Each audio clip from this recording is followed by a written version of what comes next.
अस्सलाम वालेकुम नाज़रीन, मेरा नाम डॉक्टर शमाइला हनीफ है और मैं consultant obstetric gynaecology Fatima memorial hospital Lahore में काम कर रही हूँ।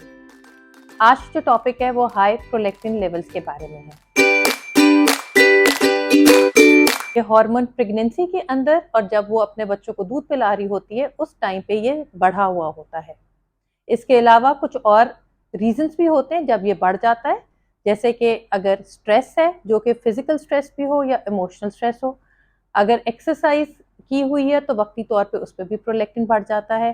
सेक्सुअल इंटरकोर्स के बाद भी ये बढ़ सकता है। इसके अलावा अगर प्रोलैक्टिन बॉडी में बढ़ जाए तो इसके डिफरेंट सिम्टम्स होते हैं, जैसे कि इरेगुलर पीरियड्स। खवातीन ये शिकायत करती हैं कि उनके दिन ऊपर चढ़ने लग गए हैं, या पीरियड अगर होते हैं तो बहुत कम फ्लो में होते हैं, और कभी कभी कई खवातीन को पीरियड बिल्कुल बंद हो जाते हैं। जो खवातीन प्रेगनेंसी प्लान कर रही हैं और उनको प्रेगनेंसी ठहरने में इशू हो रहा है तो उनमें भी हो सकता है प्रोलैक्टिन एक वजह है। विजाइनल ड्राइनेस भी ये करता है। सो कई दफ़ा कई खवातीन कंप्लेन करती हैं कि उनको सेक्सुअल इंटरकोर्स के दौरान पेन रहती है। कभी कभी खवातीन कंप्लेन करती है कि उनके ब्रेस्ट से एबनॉर्मल मिल्क का डिस्चार्ज हो रहा है। तो ये सारा कुछ इंडिकेट करता है कि हो सकता है कि प्रोलैक्टिन हार्मोन बॉडी में हाई हुआ है, जिसकी वजह से ये सिम्टम्स पेशेंट को हो सकते हैं।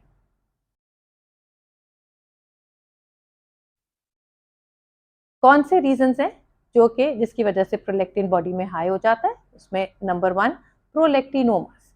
प्रोलैक्टिनोमास एक ऐसा ट्यूमर है या रसौली है जो कि पिट्यूटरी ग्लैंड में हो सकती है।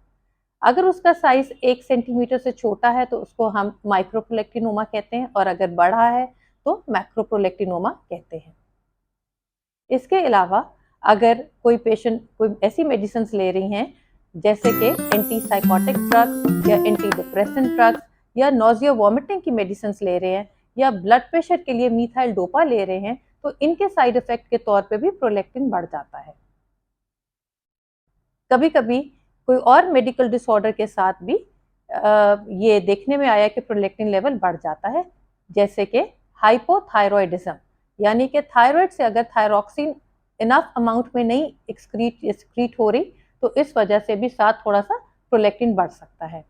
कुछ बच्चियों में पॉलीसिस्टिक ओवेरियन डिजीज के साथ भी प्रोलैक्टिन बढ़ा हुआ पाया जाता है। कभी कभी कोई भी वजह नहीं पता चलती तो इस सिनेरियो को हम इडियोपैथिक हाइपरप्रोलैक्टिनीमिया कहते हैं। जब खवातीन इन कंप्लेंट के साथ, जैसे कि जो प्रेगनेंसी प्लान कर रहे हैं और प्रेग्नेंट नहीं हो रही, या उनके पीरियड डिस्टर्ब हो गए, या ब्रेस्ट से एबनॉर्मल मिल्क का डिस्चार्ज है, आप अपने डॉक्टर के पास जाएंगे तो आपके डॉक्टर आपकी डिटेल हिस्ट्री लेंगे, आपसे आपकी मेडिकल हिस्ट्री भी पूछेंगे, आपकी ड्रग हिस्ट्री भी पूछेंगे, और फिर आपके इन्वेस्टिगेशन एडवाइस की जाएगी। जो एक सिंपल टेस्ट कहा जाता है वो ब्लड टेस्ट है, सीरम प्रोलैक्टिन लेवल। ये याद रहे कि प्रोलैक्टिन पूरे दिन में ऊपर नीचे इसका लेवल होता रहता है। रात के वक्त प्रोलैक्टिन बढ़ता जाता है और सबसे अर्ली मॉर्निंग में इसका बॉडी में लेवल सबसे ज़्यादा होता है। तो ये रिकमेंड किया जाता है कि सुबह उठने के कम से कम 3 से 4 घंटे के बाद आप अपना ब्लड सैंपल दें प्रोलैक्टिन चेक करने के लिए। साथ में आपके डॉक्टर आपका थायराइड टेस्ट भी एडवाइस करेंगे, क्योंकि कई दफ़ा हाइपोथायरॉइड के साथ भी प्रोलैक्टिन बढ़ा हुआ पाया जाता है। नॉर्मली एक फीमेल के अंदर प्रोलैक्टिन की अपर लिमिट 27 नैनोग्राम पर डेसीलीटर या 28 नैनोग्राम पर डेसीलीटर होती है। ये डिफरेंट लेबोरेटरीज की अपर लिमिट उनकी अपनी सेट की होती है। अगर इससे ज़्यादा आपका प्रोलैक्टिन लेवल आया है तो आपको हाइपरप्रोलैक्टिनीमिया है। 50 से 100 तक के प्रोलैक्टिन लेवल को मॉडरेट इंक्रीज कहते हैं, और अगर किसी का 150 से ज़्यादा प्रोलैक्टिन लेवल आया तो आपका एडिशनल टेस्ट एडवाइस किया जाता है, जो कि है पिट्यूटरी ग्लैंड का MRI, क्योंकि उसमें ये शुबा रहता है कि कहीं आपको प्रोलैक्टिनोमा तो नहीं है जिसकी वजह से प्रोलैक्टिन लेवल इतने ज़्यादा बढ़ गए। Treatment of hyperprolactinemia. High prolactin level की ट्रीटमेंट बहुत सिंपल है, ये कोई लाइफ थ्रेटनिंग सिचुएशन नहीं है। ये डिपेंड करता है कि आपकी कॉज ऑफ हाइपरप्रोलैक्टिनीमिया क्या है और आपके सिम्टम्स क्या हैं।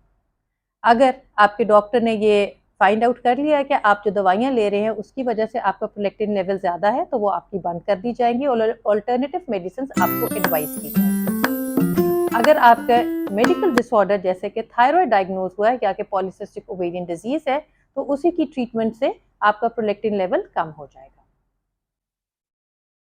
अगर आपका इनफर्टिलिटी का इशू है या आपके पीरियड डिस्टर्ब हो गए हैं प्रोलैक्टिन के लेवल की वजह से, या आपका डायग्नोसिस हुआ है कि आपका प्रोलैक्टिनोमास है, तो आपको डोपामीन एगोनिस्ट की दवाई एडवाइस की जाती है।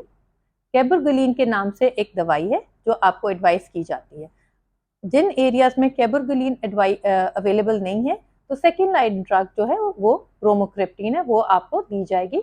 इसके लेने से आपका प्रोलैक्टिन लेवल नीचे हो जाता है। जैसे जैसे प्रोलैक्टिन लेवल नीचे हो जाएगा तो जिनके पीरियड डिस्टर्ब हैं वो रेगुलर हो जाएंगे, और जो खवातीन जो प्रेगनेंसी की ख्वाहिशमंद है उनकी फर्टिलिटी के चांसेस बहुत ज़्यादा बढ़ जाते हैं। ये बहुत रेयर है कि कुछ खवातीन में जो प्रोलैक्टिनोमास है वो मेडिकल ट्रीटमेंट को रिस्पॉन्ड ना करे और उनका प्रोलैक्टिन लेवल ज़्यादा रहे। सिर्फ इन्हीं खवातीन में इस प्रोलैक्टिनोमा को रिमूव करने के लिए सर्जरी एडवाइस की जाती है। तो आज की वीडियो प्रोलैक्टिन के बारे में है। अगर आपको ये पसंद आई है तो इसको लाइक करें, शेयर करें और सब्सक्राइब करें। अपना बहुत सारा ख्याल रखें और खुश रहें। अल्लाह।